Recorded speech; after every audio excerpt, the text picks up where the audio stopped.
औरंगाबाद असो, शासकीय रुग्णालयामध्ये मृत्यूचे तांडव झालेले आहे. ज्यांचा काळ आला होता पण वेळ आली नव्हती अशा लोकांचा मृत्यू झालेला आहे. त्या सर्व मृत्यू झालेल्या लोकांना मी प्रदेश काँग्रेसतर्फे व सर्व डॉक्टर संघटनातर्फे श्रद्धांजली अर्पित करतो. यानंतर आमच्या डॉक्टर संघटनेचे डॉक्टर सुदर्शन हे तुम्हाला ब्रीफ करतील. नमस्कार, मी doctor Sudarshan Girde, foreign medical association आणि महाराष्ट्र प्रदेश काँग्रेस डॉक्टर सेल या दोन्ही संघटनांवरती मी काम करतो आहे. आमचे मित्र डॉक्टर संजय दाभाडे सर आहेत, जे जन आरोग्य मंच आणि आंबेडकराइट्स डॉक्टर्स याचं काम बघतात, आणि डॉक्टर सिंघवी सर आहेत, ते आपलं प्रदेश काँग्रेसचं काम बघतात. तर मित्रांनो, मला एक गोष्ट तुम्हाला प्रकर्षानं जाणून द्यायची आहे की हा मुद्दा फक्त काय म्हणजे आज उपस्थित झालेला नाही. म्हणजे गेली अनेक वर्षे झालं सरकारी रुग्णालयं आणि महानगरपालिकेतली जी रुग्णालयं आहेत ती सगळीच्या सगळी व्हेंटिलेटरवर आहेत. पण थोडंसं कोरोनाच्या काळामध्ये ह्यांच्यामध्ये सुधारणा झाली होती असं आपल्याला जरी वाटत असलं तर तदनंतर परत जैसे ती परिस्थिती निर्माण झाली आहे. आणि कोरोनामध्ये जी लोकं गेली आणि आत्ता जी गेली त्यांच्याबद्दल आम्हाला आत्मीयताच आहे. पण ह्या सगळ्याचं भांडवल करून डॉक्टरांना ह्याच्यामध्ये ओढवलं जातं, याचा प्रकर्षानं तुम्ही विचार करायला हवं की प्रत्येक वेळेस डॉक्टरच कसा जबाबदार असतो हे सगळं प्रशासन आणि शासन सांगण्याच्या म्हणजे मानसिकतेत असतं. आणि ही जोपर्यंत मानसिकता बदलत नाही, म्हणजे जनतेला जोपर्यंत कळत नाही की जनता ज्यावेळेस एखाद्या रुग्णालयामध्ये जाते तर आपल्याला कशी सरकारी रुग्णालयामध्ये कोणत्या पद्धतीची ट्रीटमेंट मिळते हेच फक्त आपण बघत असतो. पण ह्याच्या पाठीमागची भावना तुम्ही समजून घेत नाही. तिथं असलेलं मनुष्यबळ, म्हणजे मनुष्यबळामध्ये इतकं कमतरता असते की जवळजवळ 40% जे भरती असतात रुग्ण आणि त्यांना सेवा देणारी लोक, साधारणतः 40% हे पदच भरलेली नाहीत. म्हणजे जसे नर्स असू द्या, डॉक्टर्स असू द्या, रेसिडेंट असू द्या, हे डॉक्टरची पदच भरलेली नाहीत. आणि ह्याच्यामुळं बिनाकामाचा ताण ह्या डॉक्टरांवरती पण येतो आणि तसंच ह्या जे परिचारिका आहेत, जे वॉर्ड बॉय आहेत, साफसफाई कामगार आहेत, ह्या सगळ्यांवरती येतो. आणि आपल्याला असं वाटतं की सरकारी रुग्णालयांमध्ये आपल्याला अशा पद्धतीची ट्रीटमेंट मिळते.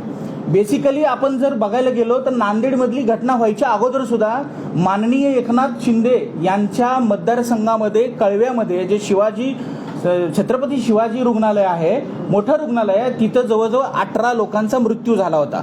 आता तुम्ही म्हणाल की एखाद्या हॉस्पिटलमध्ये मरणाचं प्रमाण तर असतंच, कारण तेवढी भरती असते. पण तुम्ही जर अभ्यास केला याचा तर साधारणतः 1.5 किंवा साधारणतः 1.5च्या आसपास मृत्यू दर अपेक्षित असतो.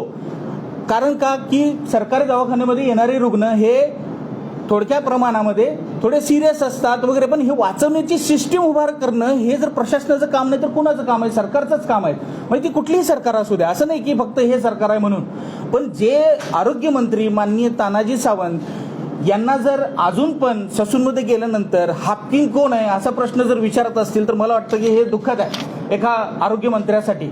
म्हणजे तुम्ही डॉक्टर लावता आणि वरून तुम्ही हाफकिन कोण आहे हे माहीत नाही. तर हाफकिन हे 2017 साली हाफकिन ही संघटना, हाफकिन हे प्रोक्युरमेंट संघटना आहे, म्हणजे प्रोक्युरमेंट संस्था आहे जी गव्हर्नमेंटनी नोंदणी केलेली आहे. आणि हे जे संस्था आहे, ही संस्था सरकारी रुग्णालयांमध्ये जे काही औषध पुरवठा होतो त्याचं ती काम बघते. हे जर आरोग्यमंत्र्यांना अजूनही माहीत नसेल तर ह्याच्याबद्दलचं दुःख काहीच नाही. आणि दुसरी गोष्ट, तानाजी सावंत साहेब, आपण आपल्या शिक्षण संस्था सांभाळता, आपले कारखाने सांभाळता, पण तुम्हाला साधा आमच्या एवढी सगळी संसाधनं असताना तुम्ही मात्र आमच्या रुग्णालयांना कोणत्याही पद्धतीची मदत करत नाही. म्हणून हे मृत्यूंचे तांडव चालू झालेले आहेत. तुम्ही डॉक्टरांवरती आणि सरकारी यंत्रणा जी आहे ती सुधारण्यापेक्षा तुम्ही जे लोक कसोशीनं प्रयत्न करतायत, डॉक्टर्स असतील, रेसिडेंट असतील, जर ते प्रयत्न करतायत तर त्यांना सपोर्ट सिस्टीम तुम्ही द्यायला हवी. तुमच्या रुग्णालयामध्ये असणारी संसाधनं म्हणजे डायग्नोस्टिक सेंटर्स तुम्ही व्यवस्थित केलेली नाहीत. सगळी यंत्रसामुग्री तुमची बंद आहे. म्हणजे नांदेडचाच प्रश्न जर बोलायचा असेल किंवा ठाण्याचा जर प्रश्न बोलायचा असेल तर ठाण्यामध्ये सुद्धा 18 लोक गेली होती 24 तासामध्ये. याचं कुणीही म्हणजे गौडबंगाल केलंच नाही कुणी, म्हणजे ते उखरून काढलं नाही. आणि त्याचाच परिणाम ह्या नांदेडच्या ह्याच्यामध्ये झाला. औरंगाबादमध्ये सुद्धा साधारणतः 17-18 लोक गेली. आणि उपमुख्यमंत्री देवेंद्र फडणवीस यांच्या मतदारसंघात नागपूरमध्ये सुद्धा साधारणतः 14 आणि 7 म्हणजे 21 लोकांचा मृत्यू 24 तासामध्ये झालाय. आणि तुम्ही जर म्हणत असाल की ह्या रुग्णालयांमध्ये मृत्यू हे फक्त डॉक्टरांमुळे होतात किंवा तिथल्या यंत्रणेमुळे होतात, तर तुम्ही त्याला तितकेच जबाबदार आहात. तुम्हीच जबाबदार आहात, तुमचं सरकार जबाबदार आहे, असा आमचा आरोप आहे. आणि या बाबतीत मला असं वाटतं की माननीय डॉक्टर तानाजी सावंत आणि शिक्षण मंत्री मुश्रीफ साहेबांनी याची थोडी तरी त्यांना लाज वाटत असेल तर त्याबद्दल त्यांनी त्यांचा राजीनामा द्यावा.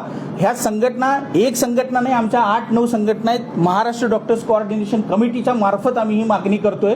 आणि त्यांना अजूनही कळत नसेल की जर नांदेडमध्ये 500 बेडची क्षमता असणारं हॉस्पिटल असेल तर तिथं 1280 बेड कशा काय तुम्ही टाकल्या आणि त्याच्या पद्धतीनं तुम्ही साधारणतः 600 नर्स द्यायला पाहिजे होत्या.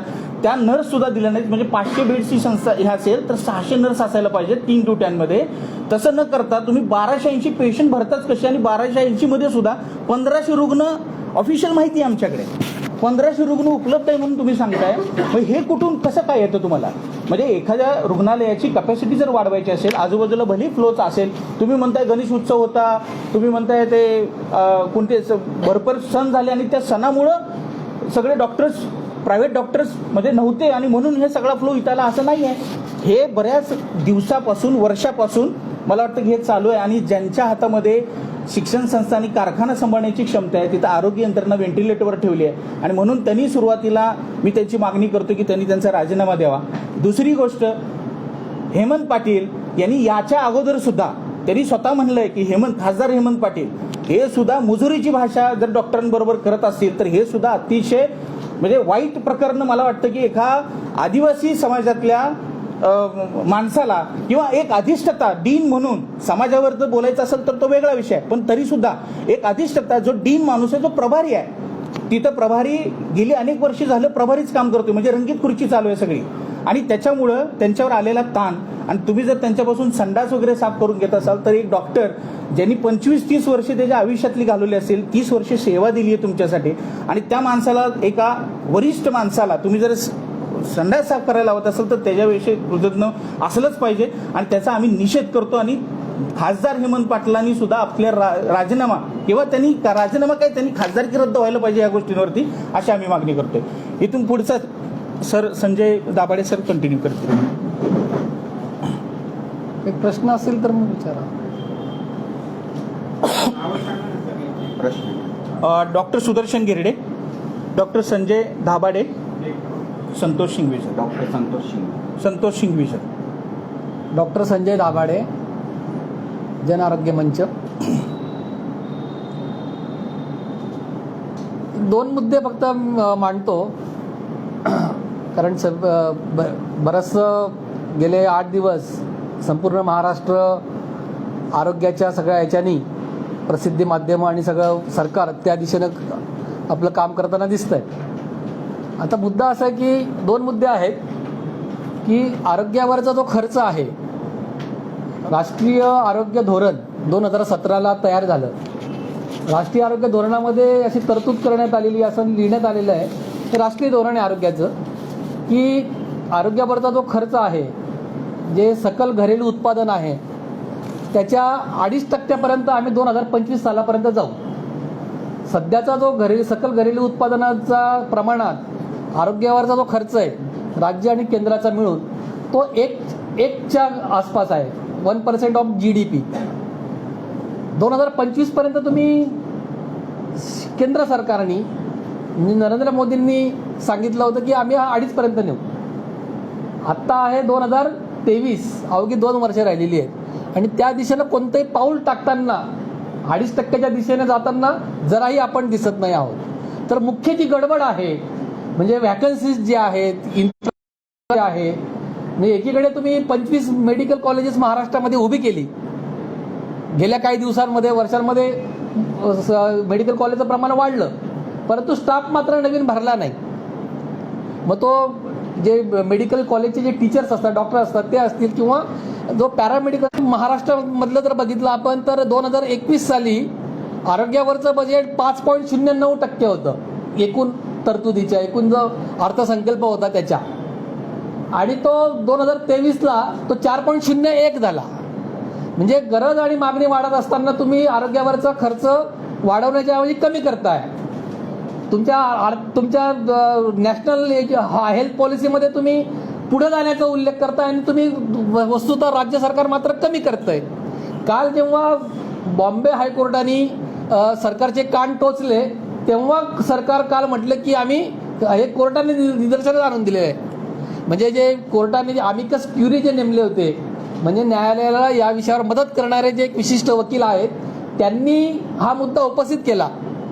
त्या कोर्टाने हा मुद्दा उपस्थित केला आणि मग तेव्हा सरकार म्हटलं की हो, आम्ही हा खर्च जो आहे तो मागच्यासारखा पुन्हा पूर्ववत आणण्याचा प्रयत्न करू. म्हणजे 5.09% 2021 आणि 4.01% 2023 ही जी तफावत आहे ती भरून काढण्याचा प्रयत्न करू, अशा पद्धतीचं काल कोर्टामध्ये सांगण्यात आलेलं आहे. एक मुद्दा जो महत्त्वाचा आहे तो या ठिकाणी मी लक्ष वेधू इच्छितो की पर्टिक्युलरली नांदेडच्या केसमध्ये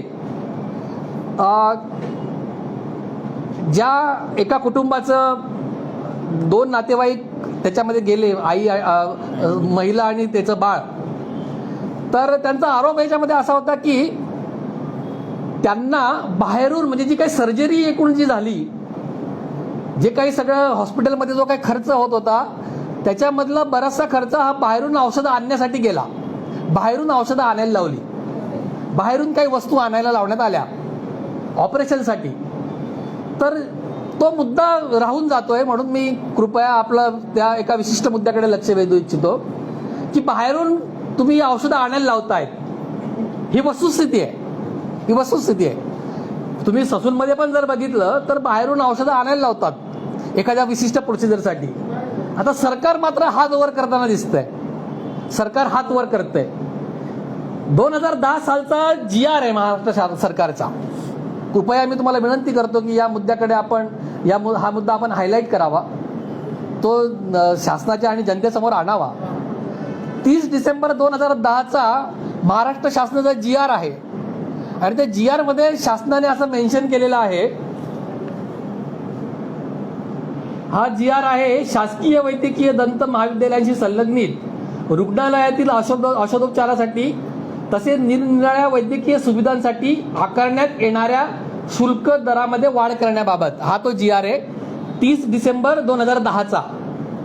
या GR मध्ये जी टीप देण्यात आलेली आहे त्याच्यामध्ये पहिली टीप जी आहे ती मी तुम्हाला वाचून दाखवतो ॲज इट इज. शस्त्रक्रियेसाठी किंवा कोणत्याही रुग्णोपचारासाठी आवश्यक असलेले साहित्य, औषध, कॉन्ट्रास्ट म्हणजे जर MRI साठी कॉन्ट्रास्ट लागतो, इतर वस्तू साधन सामुग्री ही रुग्णांनी आणावयाची आहे. हे बघा, हा मुद्दा महत्वाचा आहे. ही रुग्णांनी आणावयाची आहे.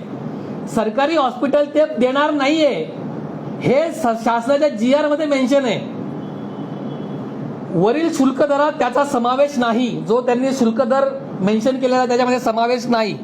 म्हणजे जी काही शुल्क आहे त्याच्यासाठी ते वेगळे तरतूद आहे, परंतु बाकीच्या ज्या शस्त्रक्रिया किंवा याच्यासाठी हे रुग्णांनी आणावयाच्या गोष्टी आहेत. आमचा मुद्दा असा आहे याच्यामध्ये की तुम्ही या ठिकाणी GR मध्ये मेन्शन करत आहात की या वस्तू, औषधं आणि इतर जी सामग्री आहे ती रुग्णांनी बाहेरून आणून द्यायची आहे. मग याच्यामध्ये नांदेडच्या रुग्णालयाचा दोष काय? जर त्यांनी बाहेरून मागवली असेल, बाहेरून मागवायला सांगितलं, कारण शासनाचा निर्णय, शासन म्हणतं की बाहेरून आणून द्यायची आहे. जर त्या पर्टिक्युलर केसमध्ये तिथल्या डॉक्टरांनी बाहेरून औषधं आणायला सांगितली असतील तर हा दोष तिथल्या रुग्णालयाचा नाहीये, तर हा दोष संपूर्ण शासनाचा आहे. त्याच्यामुळे आम्ही मागणी करतो की हा जो शासनाचा निर्णय आहे 2010चा शासन निर्णय जो आहे तो त्यांनी मागे घ्यावा.